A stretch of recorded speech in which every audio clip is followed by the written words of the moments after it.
We have a guest speaker tonight. We have Professor David Henderson from the Naval Postgraduate School, and he's also a research fellow at Stanford's Hoover Institution. He is the author of The Joy of Freedom, An Economist's Journey. And he writes in the Wall Street Journal. He's published in Econ Journal Watch and the Independent Review and other places. He's a really interesting guy. He also blogs at EconLog along with Bryant Kaplan and currently Garrett Jones. So I hope you guys will give a warm MTSU welcome to David Henderson.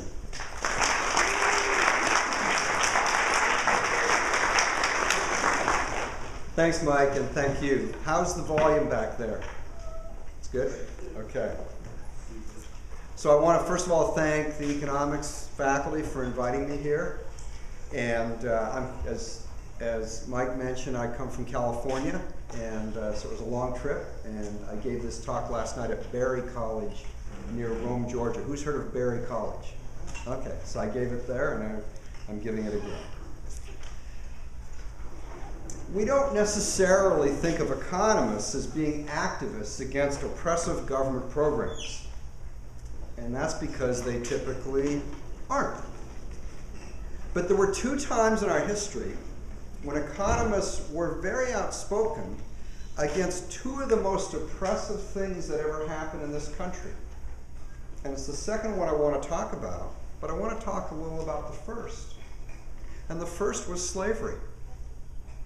Who here has heard the term the dismal science to refer to economics? Why do you, someone who's not an economist who knows the story, why do you think they called it dismal? Any idea? You had your hand up. Just heard the same. Sorry? I've just heard the same. Okay. Anyone who has an idea why? Yes, sir. Because economists were dismal enough to consider people equal. Oh, you know the story. The standard story, if you go to the Harvard Economics Department or the MIT Economics Department or Stanford's Economics Department, here's how you can show yourself to be smarter than them on one issue, and that's that one. Because if you ask the standard economist, why is economics the dismal science? He'll probably say it's because of a guy 200 years ago named Thomas Robert Malthus, who wrote a famous, very pessimistic essay on population, in which he predicted that population would grow exponentially, whereas agricultural output would grow arithmetically, with the result being mass starvation. That's the standard view economists who think of themselves as being informed have. And that's not the correct view. The person who coined the term was a guy named Thomas Carlyle, around the same time as Malthus. Thomas Carlyle said that economics was dismal because the economists at the time, who were very strongly pro-free market, pro-economic freedom, strongly opposed slavery. You heard that right. Economics is dismal because the economists oppose slavery. That's pretty amazing. Well, and economists were in the forefront of opposing slavery. Well, that's not what I want to talk about tonight, though. What I want to talk about is something much more recent in history, something that I was observing when I was the age of many of you in this audience, and that is how a few dozen economists got very active both in economics journals and in the popular literature, writing about the problems with the draft and why the draft should be eliminated. And before I go on, I should make sure everyone knows what the draft was. Because it was eliminated, we don't have it. Do you know what raise your hand if you know what the draft was. Okay, and there's no embarrassment. Raise your hand if you don't. Okay, so everyone knows. It's military conscription. You have to enter the army or the military if the government says you do, and if you refuse, you could have been put in prison for up to 5 years. That's the draft. So these economists wrote and argued against the draft, and they succeeded. On January 27th, 1973, conscription of men into the U.S. military ended. And on June 30th of that year, 1973, the law that had allowed conscription, that had authorized conscription, expired. how the economists helped end the draft, the actions they took, and the arguments they made, primarily economic arguments, is an exciting story. It's the one I want to tell you tonight. At the time, I followed the debate closely. Although I grew up in Canada, I'm originally Canadian, when most of the events I'll talk about occurred, I was a passionate opponent of the draft even then. I opposed the draft, though, not because I would have been at risk of being drafted, and not because of the economic arguments. I was a math major. I didn't even know the economic arguments. I opposed it on philosophical grounds. And so before I go on to tell the story, I want to tell you a little about why I'm so against the draft. And I'm going to choose someone in the audience here who I hope will be a good sport. Don't worry, it's not going to hurt.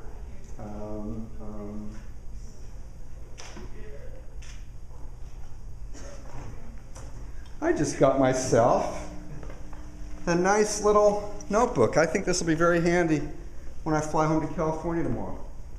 And I got it without paying anything. What's your name again? I met you. Zach. Zach. Zach, how do you feel about this? Not too mad. But a little mad? A little bit. You think it's wrong that I just took it from you? Yeah. Who agrees with Zach? Who says it's wrong that I took it from him? In the opinion of the chair, the ayes have it. Who says it's wrong? It's all right. Okay, we got unanimity. Why, Zach? I want you. You're doing well so far. Why is it wrong? Didn't pay for it. Didn't belong to you. Who'd it belong to? Me. Ah, so Zach is saying that he has a property right in this thing. Okay, that's a good argument. You get it back.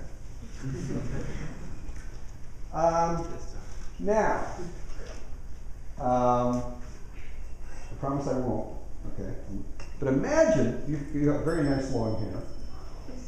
Imagine that I had a big pair of scissors, and I went up and I snipped some of her hair, and I took that back with me to California too. What's your name? Justine. Justine. Justine, how do you feel about that? I wouldn't be too happy. Yeah, you'd be upset. Why? Oh, by the way, who else would be upset that I did that? Okay, who wouldn't be? Okay, why, Justine? Does it belong to me? It belongs to you. It's part of you. That was just this external thing he had, but that's part of her. That's part of her body. And she has a right to her body. And that's my argument against the draft. The draft denies the right to your body. And by the way, they don't just cut your hair, they do lots of other things to you when you're drafted.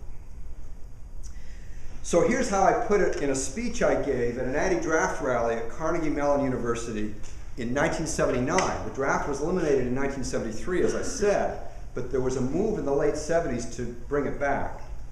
And here's how I put what Justine actually just said in a way.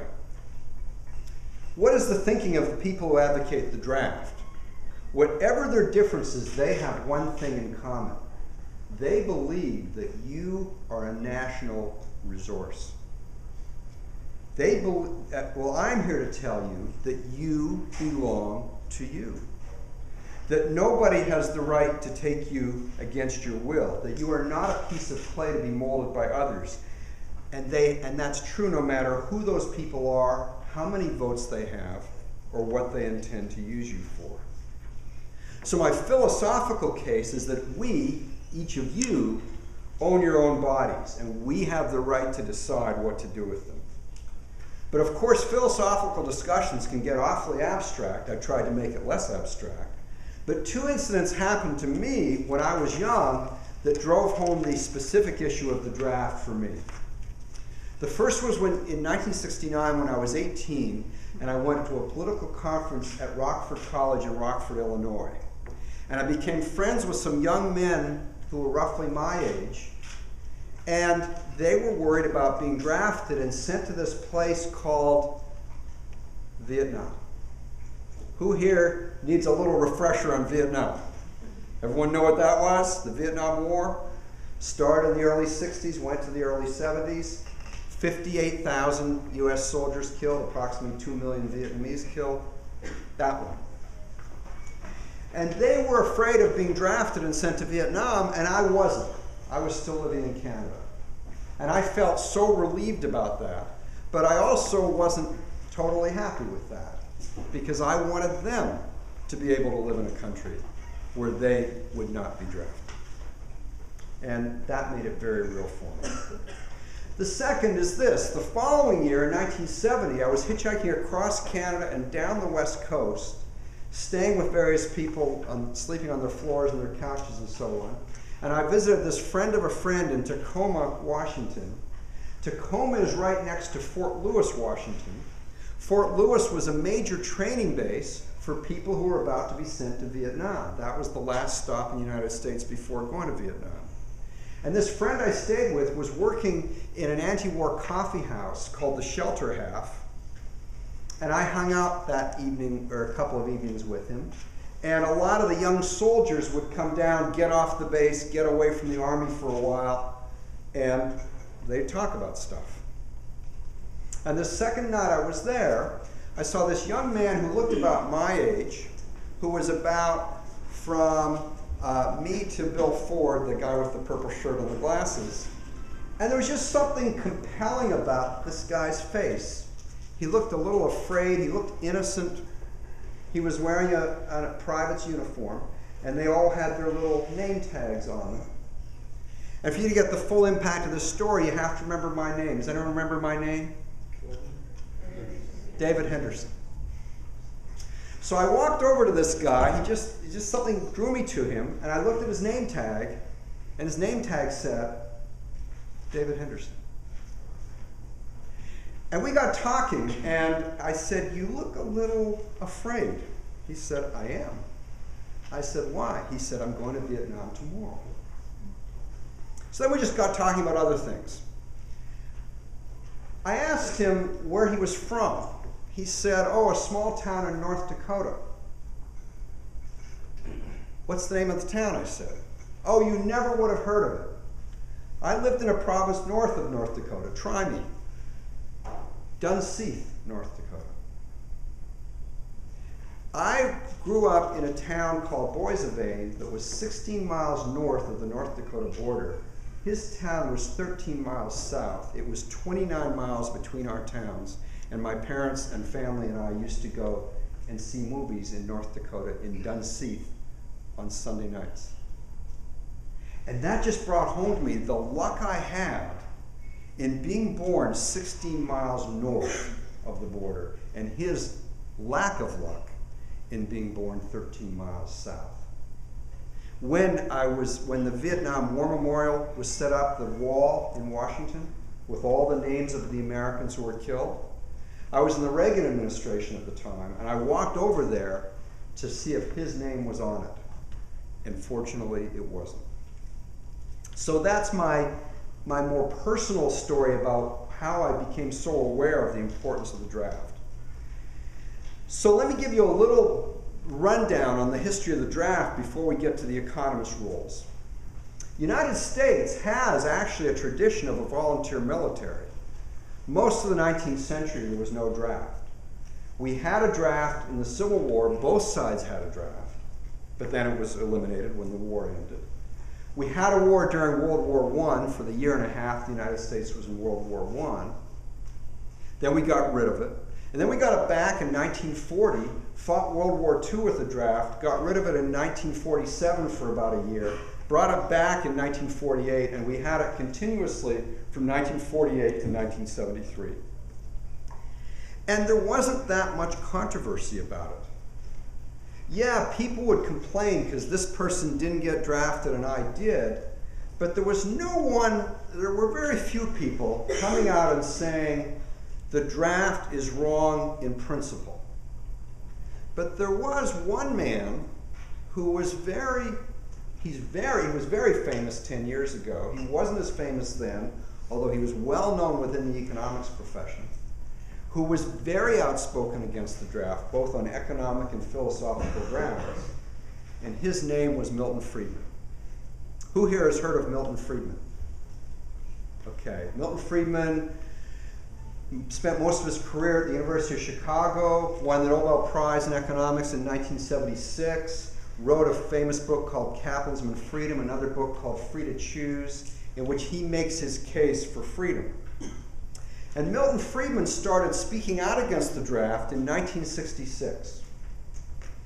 In December 1966, there was a conference held at his university, the University of Chicago, a 4-day conference in which all the major players who were thinking about writing about the draft showed up. And it was both pro-draft people and anti-draft people.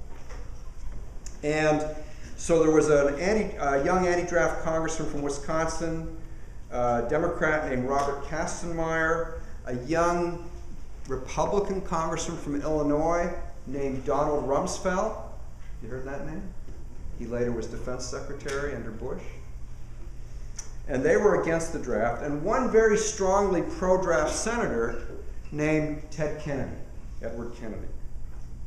And Milton Friedman was there, along with one other economist named Walter Oy, who I'm going to say more about in a couple of minutes. And Friedman gave the general economic and philosophical case for a voluntary military in his presentation titled, "Why Not a Voluntary Army?" There's a transcript of the conference, and it came out in a book about a year later, and I have a copy. And reading through it, and I did when I was about 18, 2 years later, I had the sense that views were coalescing. There seemed to be a shift. And much later, I read in Friedman's autobiography his statement that there was a shift. Someone had had the sense to do a survey beforehand asking whether you were pro or anti-draft. 2/3 of the group were pro-draft. At the end of the 4-day conference, they tested them again. They did a survey again. 2/3 of the people were against the draft. So 1/3 of the people had shifted. And Milton Friedman said he'd attended hundreds of conferences in his life, and that's the only one he can think of where there was that major a shift in views. There were other important young economists who were writing against the draft. Some economics graduate students at the University of Virginia, where this man used to teach, he taught a couple of them, wrote a popular book called Why the Draft, in which they were arguing against the draft. And it sold out. It sold 30,000 copies, and then Penguin didn't bother reprinting anymore for some reason. But there were rumblings. There were people speaking out against the draft. So that's the background about what was going on. And now I want to get into what was the argument they used that when I first read it from some of these people, I'd never heard it before. But it relies on a concept that you've seen in your economics course, the concept of opportunity cost. Here was the argument that people made who were pro-draft and didn't want to get rid of the draft. They said, if we get rid of the draft, we can't threaten people to get them into the army, so we have to pay them more. That's true. If you have a draft, you don't have to pay very much.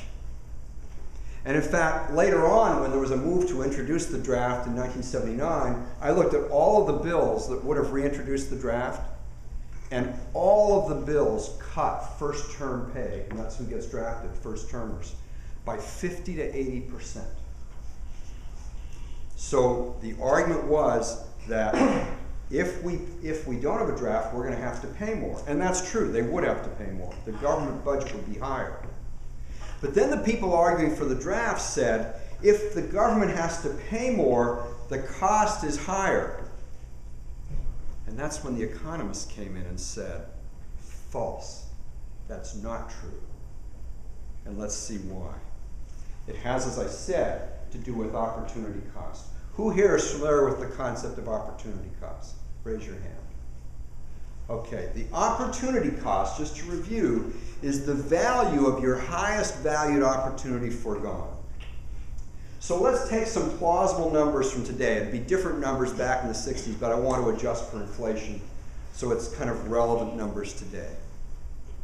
Let's say first-termers today in a volunteer military are getting paid $25,000 each. Let's say the government says, let's introduce a draft and pay $15,000 each. So the government saves $10,000 per person, right? Now, if they're paying $15,000, do they get as many volunteers? No.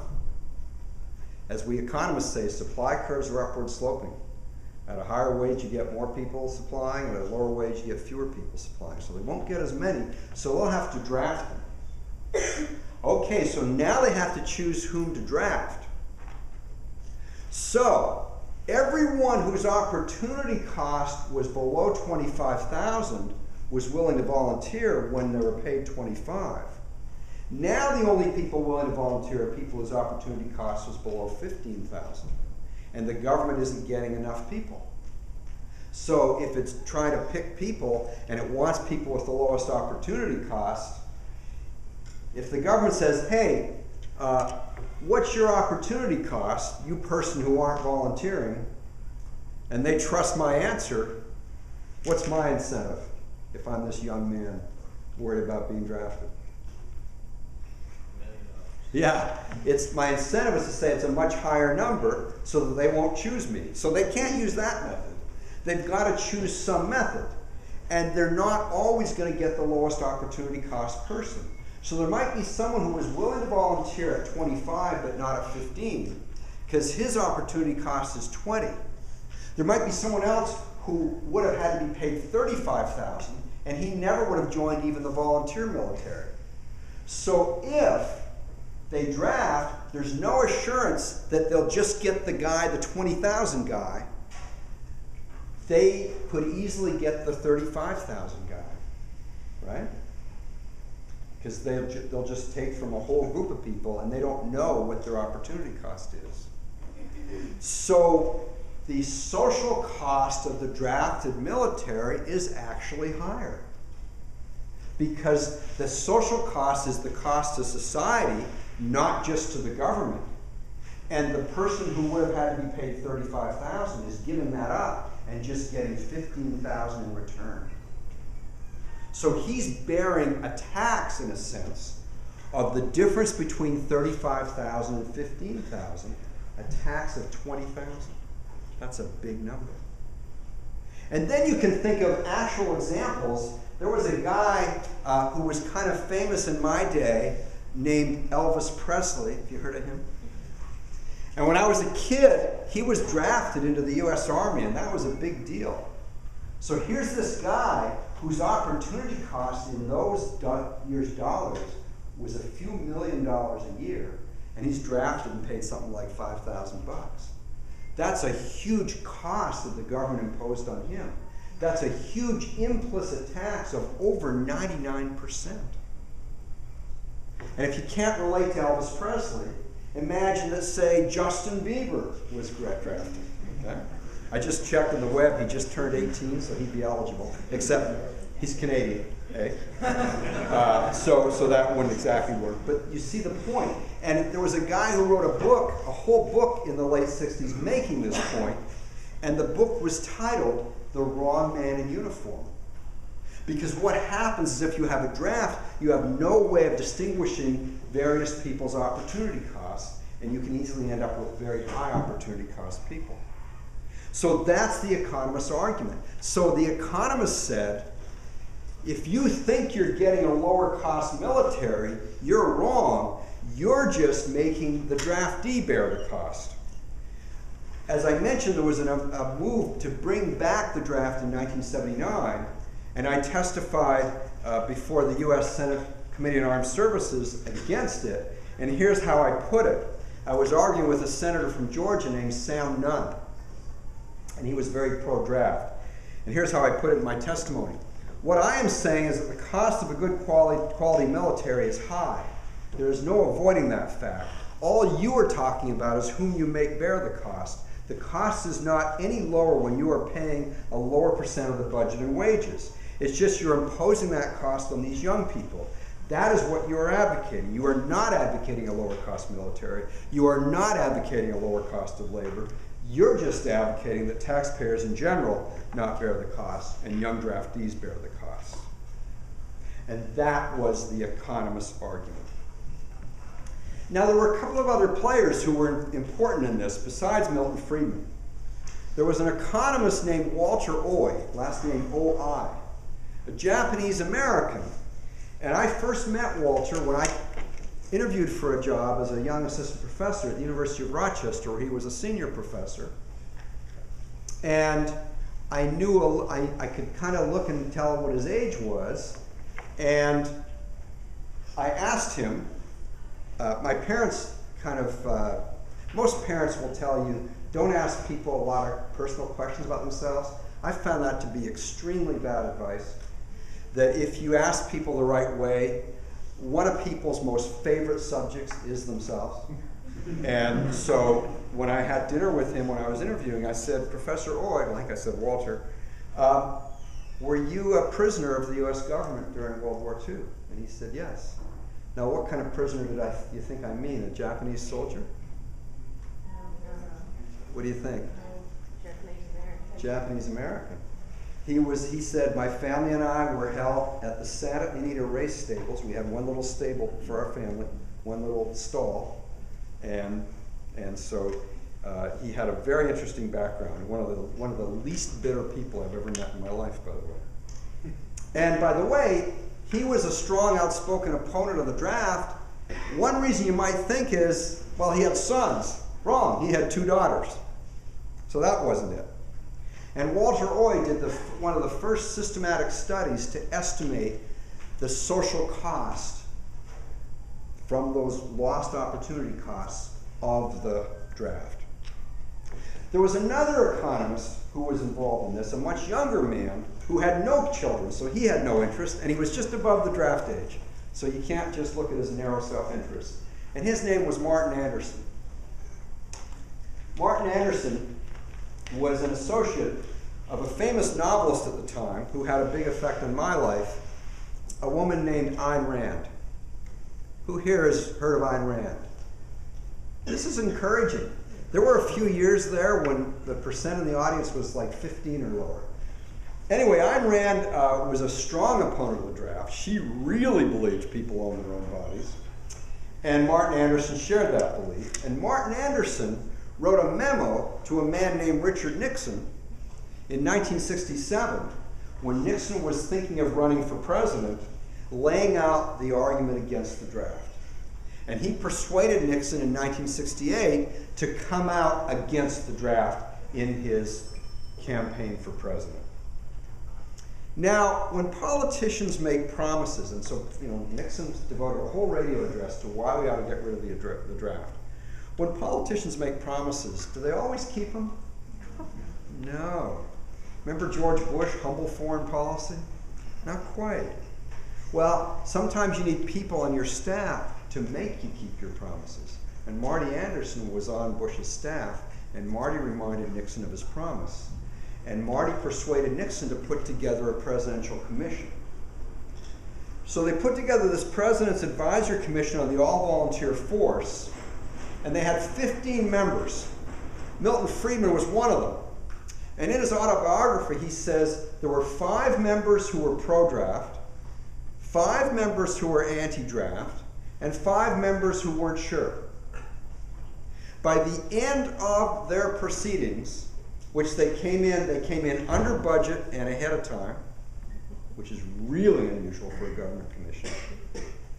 The vote in favor of the report that advocated getting rid of the draft was 14-0.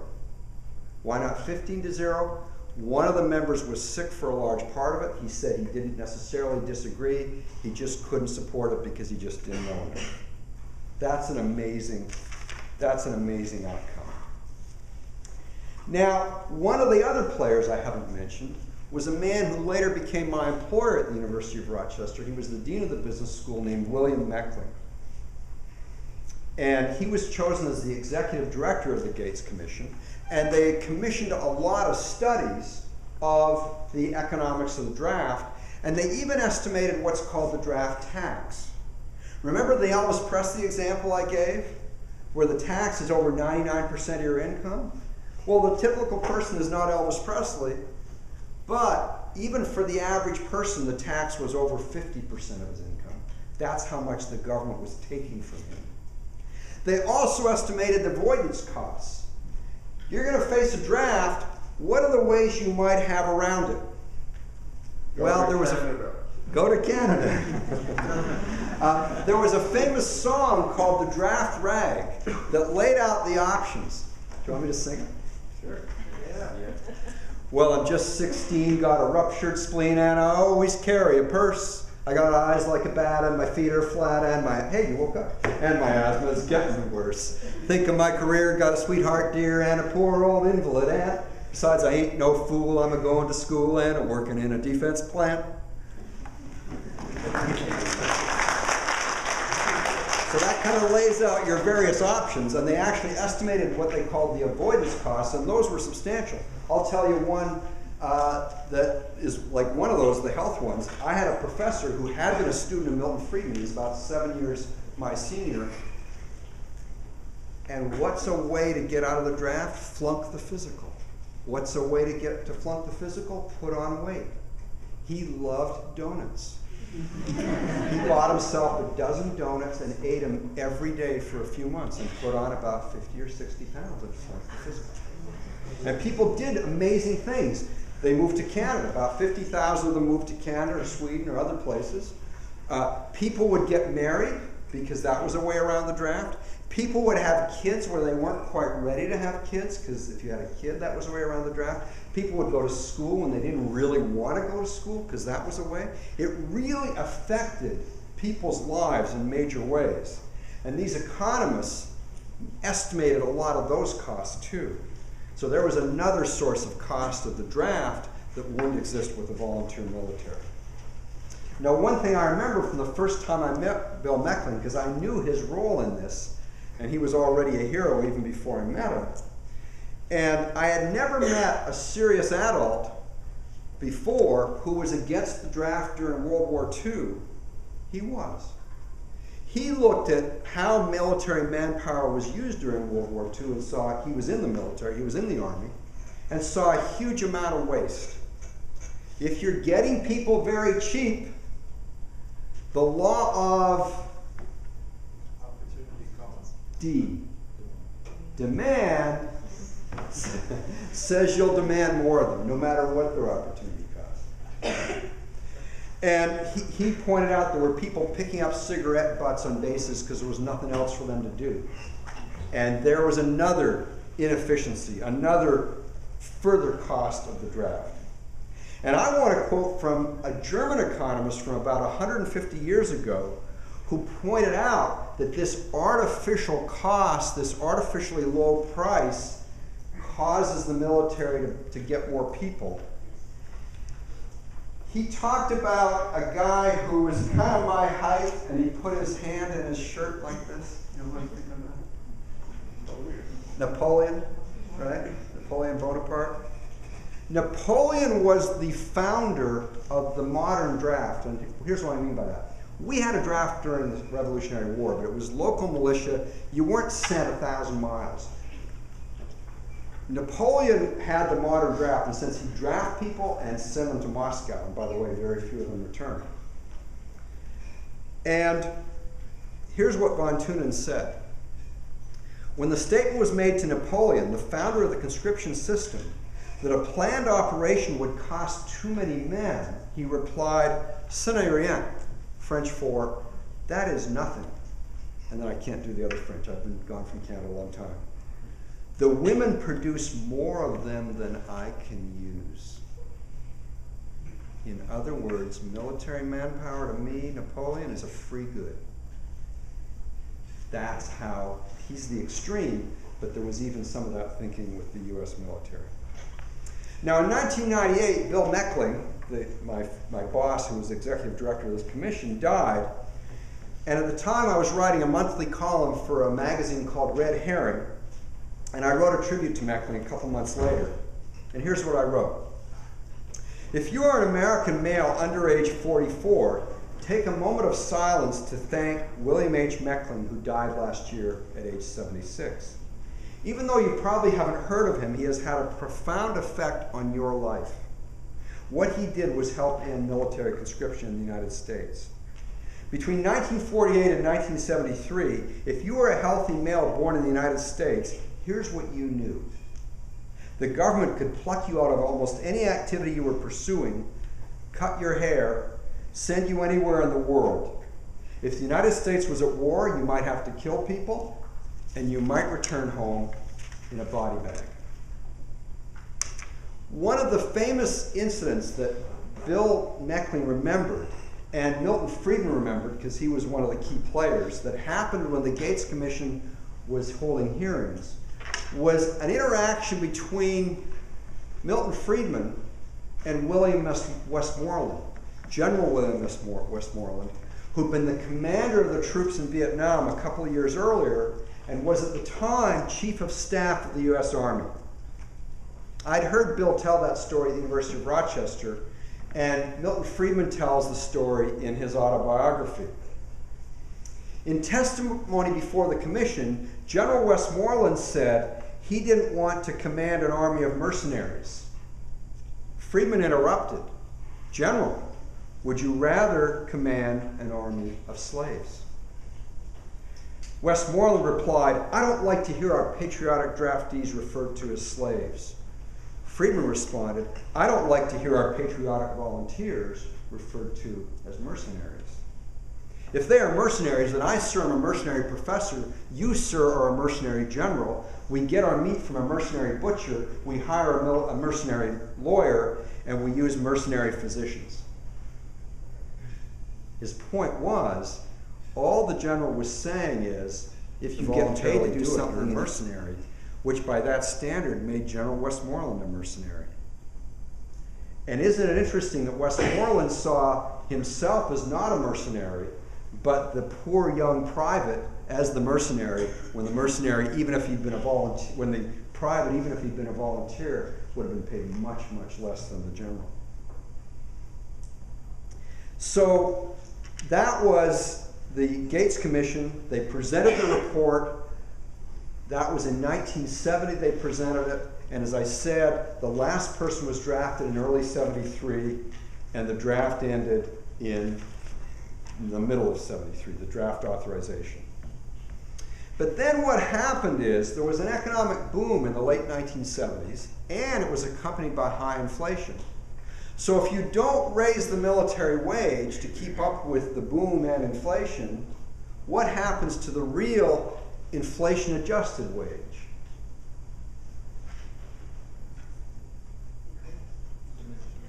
Yeah, it falls. And so it fell, and then they had trouble getting people. So there was a move to bring back the draft. So at the time, I was an assistant professor at Santa Clara University, and I put together a statement against the draft and got a bunch of economists to sign it.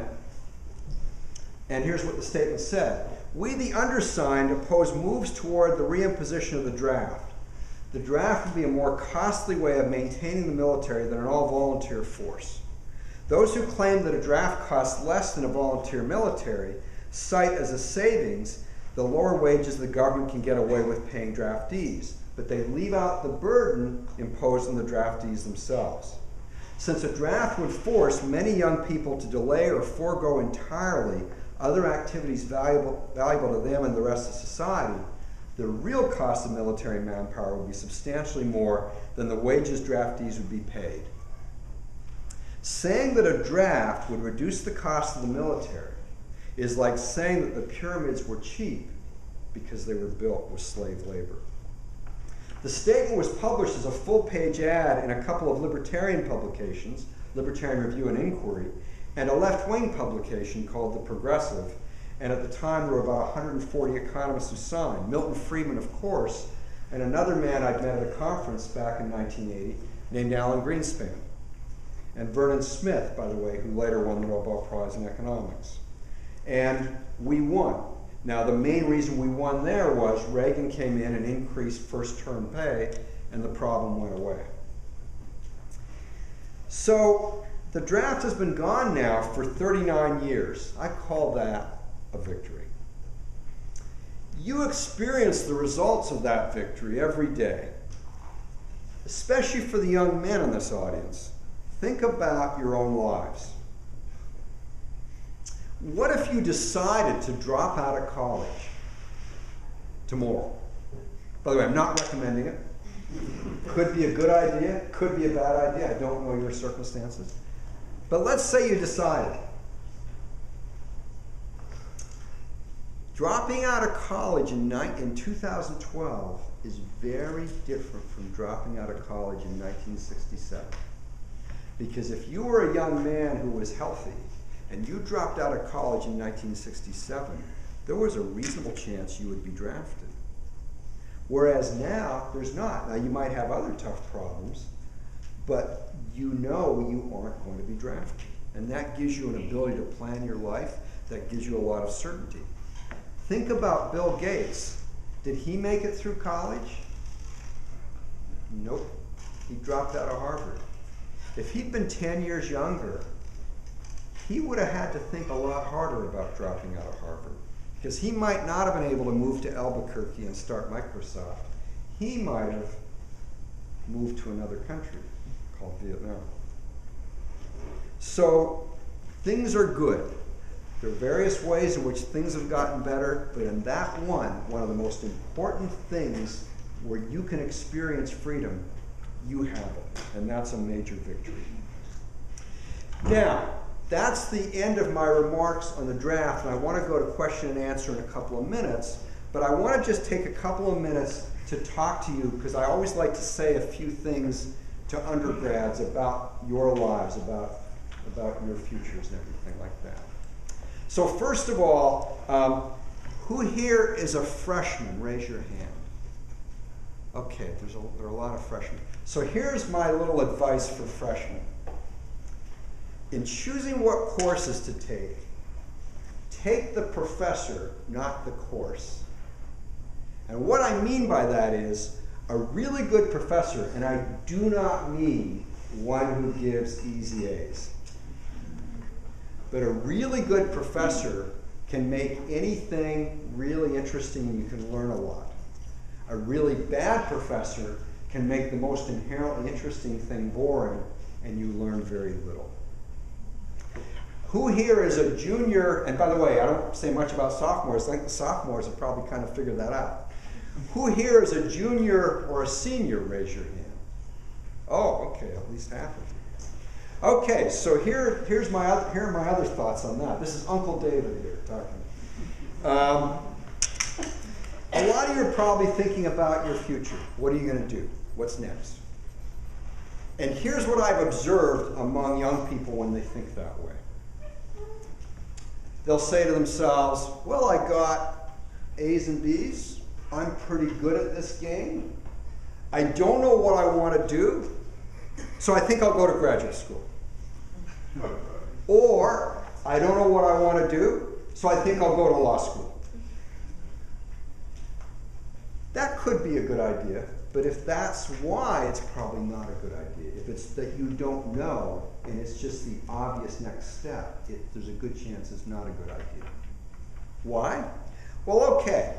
Let's say you choose law school or graduate school. And so now when you get out, you're not early 20s, you're mid to late 20s. And around that time, you might think, well, I want to have a family. And so you have a family. And then you have a mortgage. And then you have obligations. And then you hit age 32 and you say, you know what, this job sucks. And I'm at 32, and what do? Now, the great thing about this country is we are so wealthy, even with this recession, we're so wealthy that you can make those kinds of decisions. You can make a change. But it's a lot harder to make a change when you're 32 than to have thought through things carefully when you're 22 and make a little better decision. Now, how do you decide? Well, you try things. You read about things. You think you want to be a lawyer? I'll tell you what I told my nephew when he told me he wanted to be a lawyer. I said, work in a law firm for 2 weeks for free and see what you think. I also said, why do you want to be a lawyer? He couldn't answer. He didn't go to law school. He started his own web design firm. And the point is, he found something he loved. So that's not always easy. You might have to try a few things. You might have to do things for a few years. But remember, let's say you do things for 2 years before you find it. you're still better off than having gone to graduate school and having a whole lot of debt. So those are my thoughts for your life. Thank you.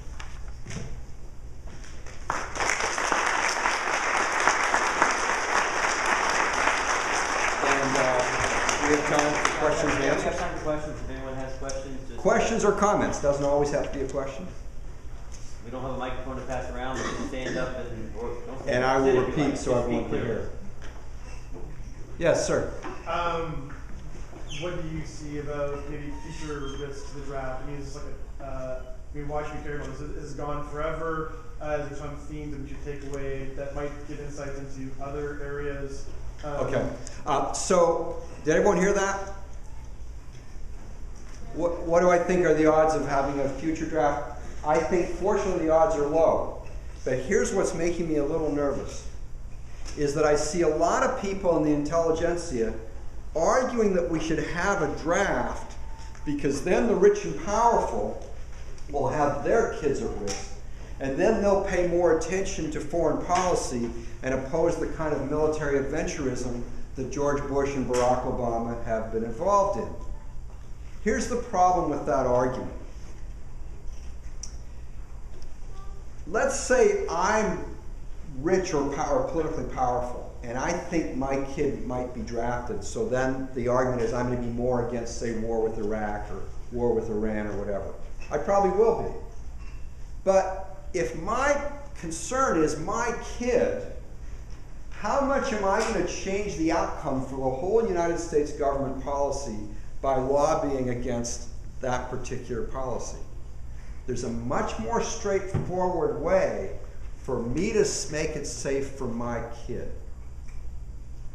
And that's for me to go to my congressman. Remember, I'm rich or powerful. Go to my congressman and try to get my kid exempt.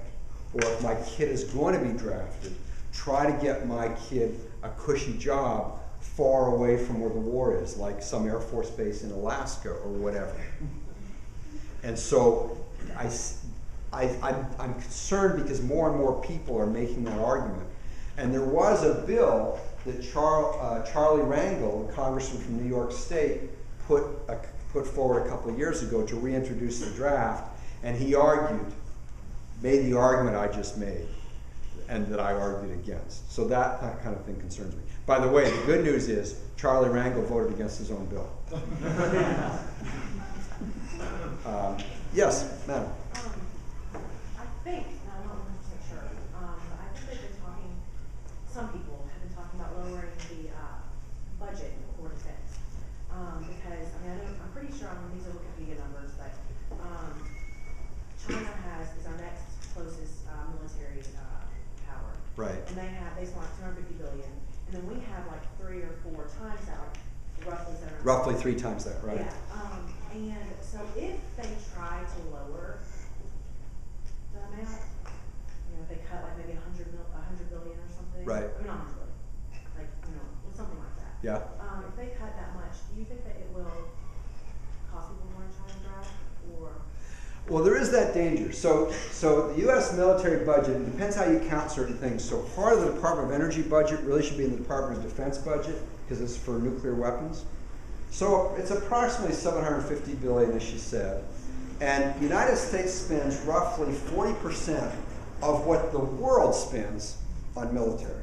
So we're 40% of overall military spending. We're number 1. And so there are moves, and by the way, I favor those moves, to substantially cut the U.S. military budget. I would like to have it cut by more. And would there be a little danger that they would think about a draft? Yes, there would. But there are also a lot of other easy targets for cuts, bases that should have been closed long ago. We have people in Korea. The Korean War, well, it never literally ended, but the truce was in 1953. We have people in Germany. That war was won in 1945. Now, and so we could close those down and save a lot of money. Now, there's one piece of really good news here, and it gets back to your question and yours in a way. I teach military officers So my paycheck comes from the Navy Department.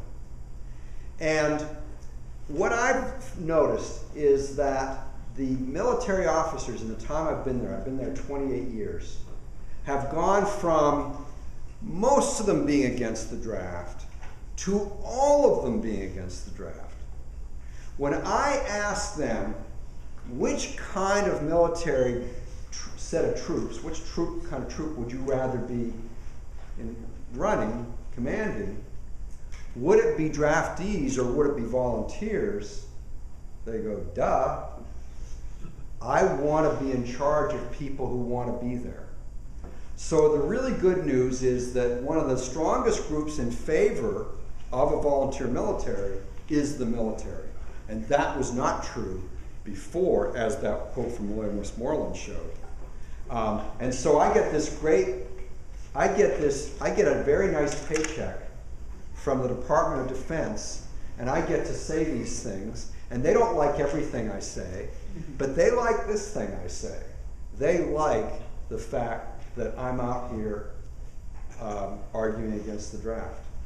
So one of the biggest groups, as I said, that favors not going to a draft is the military. Yes, sir. What are your thoughts on allowing transparency in the Federal Reserve, and if you think that's a good idea to audit the monetary policies, allowing Congress to audit that, and also what are your thoughts on legalizing competing currencies in the United States, so the Federal Reserve doesn't have a monopoly on money? I'm very much in favor of both of those, and let me say a little about it.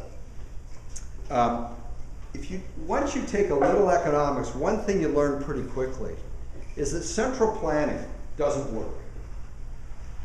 Because the central planner doesn't have the information needed to plan an economy well. Well, it took Jon Stewart on The Daily Show, of all places, to ask Alan Greenspan one of the most serious questions when his book came out.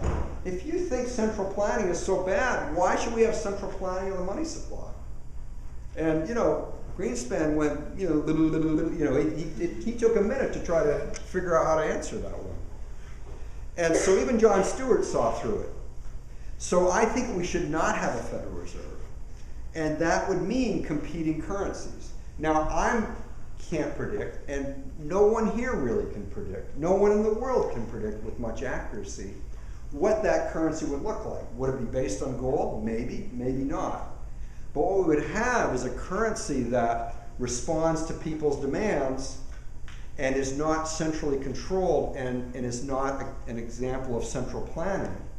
And by the way, there's a serious literature on this. There's an economist named George Selgin, S-E-L-G-I-N. There's another economist named Lawrence H. White, and they've written a couple of books on this, and they've laid it out beautifully, way better than I could do, especially in a couple of minutes. As to the audit thing, Ron Paul introduced a bill to do that, and it got passed in the House and then got killed by Harry Reid in the Senate, where bills tend to go to die lately.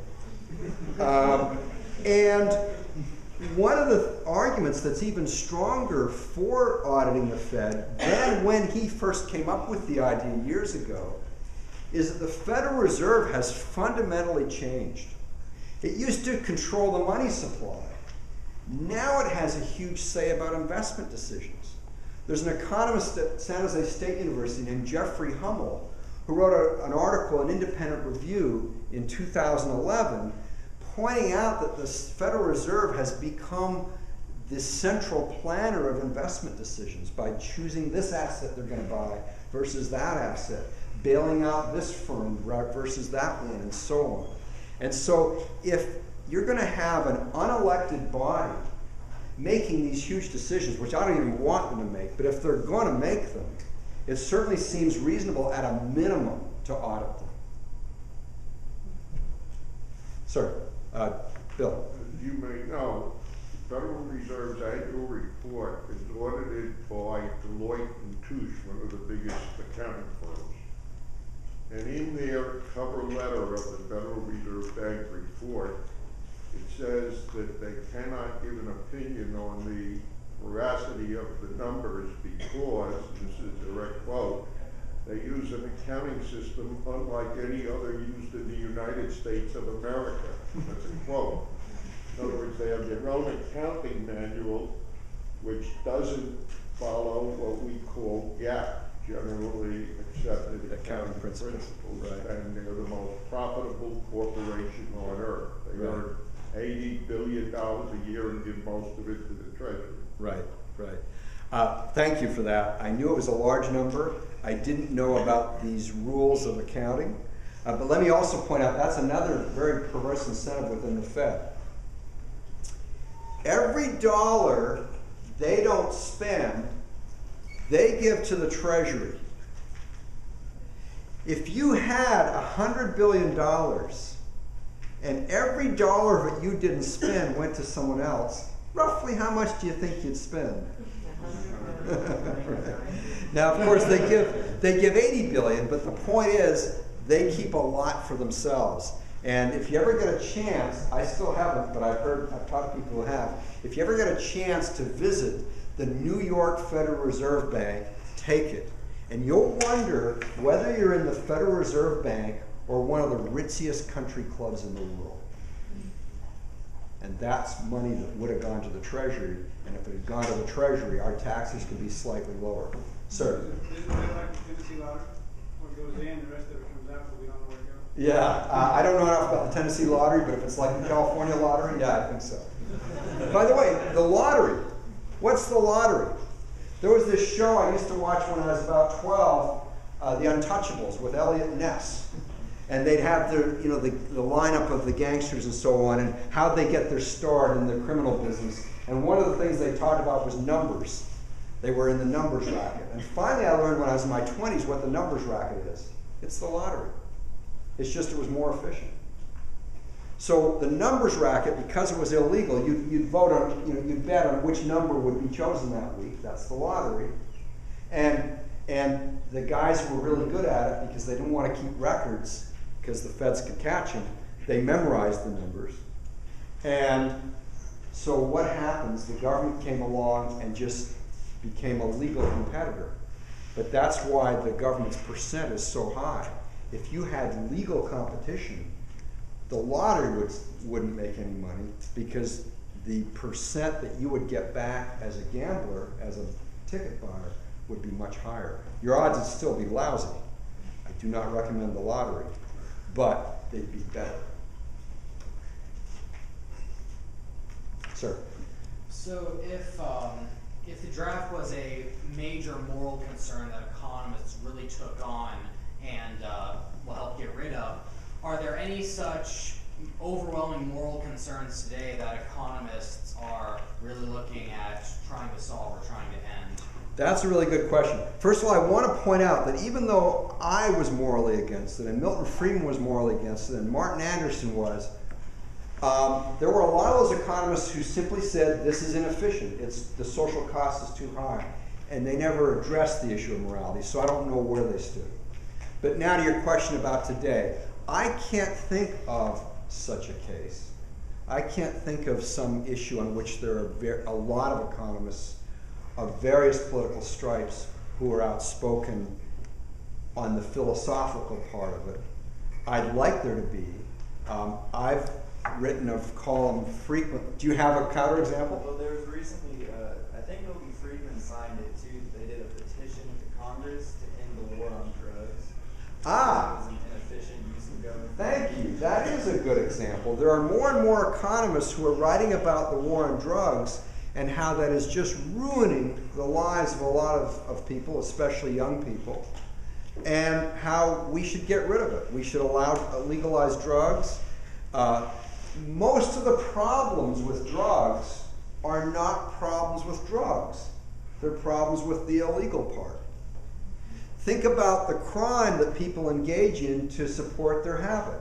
Why? Because the price is so high. Why is the price high? Because it's illegal. If it were legal, the price would be a fraction of its current price, and people wouldn't need to steal to support the habit. Think of the gang wars. Well, when we have competition between Coke and Pepsi, they don't have gang wars. They do it with price cuts. But I guarantee if you made caffeinated drinks illegal, you would still be able to buy them, but you'd buy them in a back alley. They'd be in a brown bag. They'd be 10 times as expensive, and there would be gunfights between the various gangs. Think about the fact that you don't know what you're going to get in the drug you buy. That's due to the fact that it's illegal. Do you know that this awful drug that they talk about, meth, you know, that can ruin your skin and your face and everything? That's because it's illegal. If it were made in a really good lab, and I'm not advocating that people, but I am advocating that it be legal. Because if it were made in a very good lab, it wouldn't necessarily be safe, but it wouldn't do all those bad side effect things. It wouldn't do all those bad things.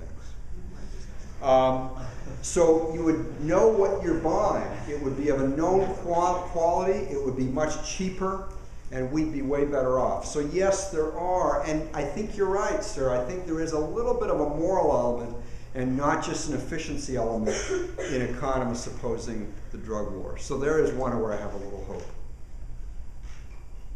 Sir. What implications do you believe our foreign policy has on the economic crisis? I'm sorry, say it a little louder. Our foreign policy and its implications on the current economic crisis and the growth and expansion of the military-industrial complex. Well, I think it makes it worse. And just think of the budget numbers. So let's say I think we could easily, I don't mean politically easily, but I mean easily in the sense of still being relatively safe in the world, that we could cut the military budget by $300 billion a year. And if we did that, we would actually bring the deficit under $1 trillion. And so that's money that can be used for something valuable. So just that alone would say it would be better for our economy to do. Because we're subsidizing other countries that have the ability to defend themselves. The Saudis can defend themselves. The Germans, the French, the British, the Koreans. South Korea's GDP is 40 times the GDP of North Korea. They can easily defend themselves from North Korea. And so, yeah, I think that it does have implications in that sense. I also think we're losing a lot of our freedom at home, our day-to-day freedom, because of U.S. foreign policy. I flew here, and if any of you have flown lately, you know what that's like. Why? Because there's this fear of another terrorist attack on an airplane. Why? Why were those people upset? What did Osama bin Laden say? May he rest in peace. What did Osama bin Laden say in 1998? What were his 3 objections? It was United States having troops in Saudi Arabia. It was United States having the sanctions in Iraq. And it was United States taking the side of Israel. If you had my ideal foreign policy, none of those would be issues, because I want the United States government to defend the United States, period. And we probably wouldn't have had the 9/11 attacks. And so, you know, when I moved to this country in 1972, if you had told me that 30-some years later, I would see normal Americans taking off their belts, taking off their coats, taking off their shoes, taking out their more than 3-ounce bottles, and then being x-rayed naked, or if they don't go for that, being felt up. And I would see normal Americans docilely in line taking that, I would have said, you're making it up. And yet that's where we are. And I think it's because we've gotten so afraid unjustifiably, but there's a legitimate fear there, but we can never reduce the fear to 0, but we can reduce it substantially by changing our foreign policy. I actually make a point related to that. Okay. Art Carden, a guy we both know who spoke here last year, made a point related to that. He said, suppose that flying becomes very inconvenient, right? People who want to travel are going to do something else to get places. What are most of them likely to do? Drive. Now, for a given mile you travel, what's safer? Flying. Even if there's a risk of dying, a very, very small risk of dying to a terrorist attack, there's a much higher risk of driving for a given mile you drive. So encouraging people to drive instead is actually probably killing people rather than saving people. when they were proposing these X-ray things, I had 2 students come along, 2 military officers in the U.S. Navy, who wanted to do a thesis. And I love it when they come and they're desperate, because then they'll do it on my topic. And I said, I want you to set up this little matrix where you show, using various assumptions about elasticity of demand and the percent of people who are diverted from short flights to cars, and let's see how many people the TSA kills by taking naked pictures of you. I hadn't anticipated the groping. The groping, I think, was because they wanted people to get the naked pictures taken. And so we came up with this little matrix, and the extreme case was 9 extra people a year killed just because of those X-rays. That was the low extreme, and the high extreme was 300 people a year. Well, in 10 years, that's the number of people killed 11 years ago yesterday. And these things add up. In fact, another economist did a study that's found already more people have been killed because of that diversion than were killed on 9/11. And by the way, there's another way so let's say we don't change our foreign policy. Let's say we still have this risk of a terrorist attack. I still don't want the TSA, because the big lessons have not been learned. What was the one kind of good thing that happened on September 11, 2001, involving Flight 93? Cell phone. Yeah, people got decentralized information, Friedrich Hayek style, and acted on it in real time, and they prevented that thing from flying into either the White House or the U.S. Capitol. Now, of course, they died, and that's not great. That's awful. But I flew on September 22nd, 2001. And I don't know if you recall, but the airlines were giving complete refunds to people who were so freaked out they didn't want to fly if they canceled in the next few weeks. And I decided, this is crazy. I'm safe.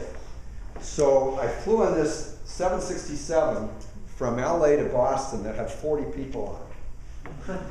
And the flight attendant had a lot of time in her hands. And I went back to visit with her, and I said, I almost didn't take this flight. People were saying 22 is 2 times 11, and all this stuff. But I said to her, but I realized how safe we are. She said, yeah, you're right. Look at how they're checking us when we come through the metal. I said, that's not why we're safe. We're safe because we're never going to look at that same kind of incident again. When I started flying, that's when there were all these hijackings to Cuba. And you just told yourself, hey, I'll have this great story to tell my grandchildren about the day I spent in Cuba, right? And and the FAA told people, if you get hijacked, just be passive. Well, that didn't work. And so instead of learning the lesson that A, the FAA gives bad advice, and B, we can handle it ourselves, we went to complete centralization and just stripping Americans almost literally of their freedom. And by the way, look at the shoe bomber, Richard Reed, in 2002. How was he stopped? Fellow passengers. Look at the underpants bomber. How was he stopped? Fellow passenger, guy from Holland. So the evidence is in plain sight, and yet it's being ignored, and instead the government is just going after us. And if you see any of these things on YouTube and so on, it's not just that they're working for safety, they're working for obedience. There was a woman a couple of days ago, they went and they wanted to test her drink. She'd already gone through the thing. And she bought the drink after going through, because you can't take a drink through. And they want to put this chemical in it. She doesn't know what the chemical is. She wants to keep drinking. So you know what she did? She just chug-a-lugged it. And then they got really pissed off at her and kept her off the flight. And she said, are you doing this because it's unsafe? Look, I drank it. Or is it because I didn't obey? And they said, it's because you didn't obey. So we as Americans are being taught to obey. And by the way, I hate that new sweatshirt I see. What's that about? Does anyone see those sweatshirts that say obey? What's the face on it? What? What's the face on that? I don't know. It's just, I see them in California now all over the place. These young kids with a sweatshirt that says obey. If I'm going to have one, I want it to say dis in front. Oh, it's irony? Okay, maybe it's irony.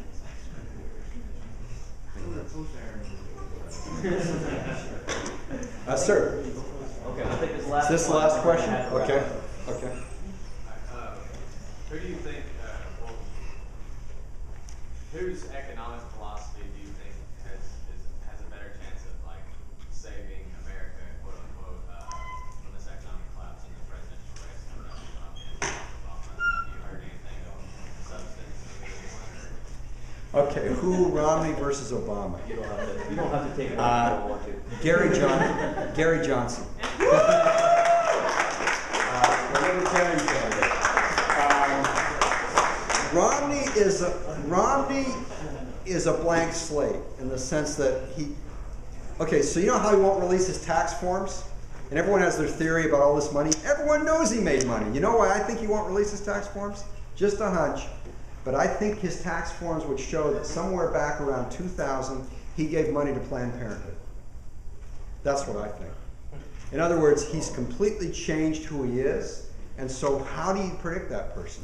On the other hand, Obama is, I remember Joe Biden said about President Clinton, he's an unusually good liar, an unusually good liar. And I think the same is true of Obama. He just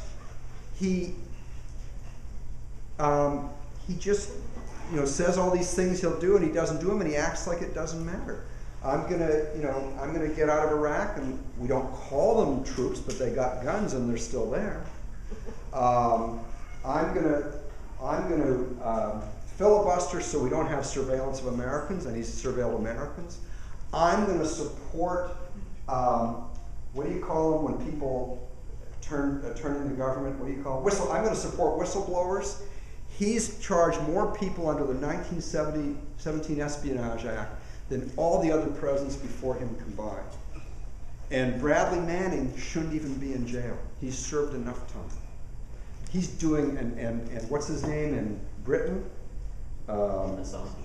Assange is not doing any, and by the way, one of my Hoover law professor colleagues pointed this out. Assange is not doing anything that Robert Woodward doesn't do every day. Namely, report government secrets that he shouldn't have. Okay, thanks. Thanks for coming. I got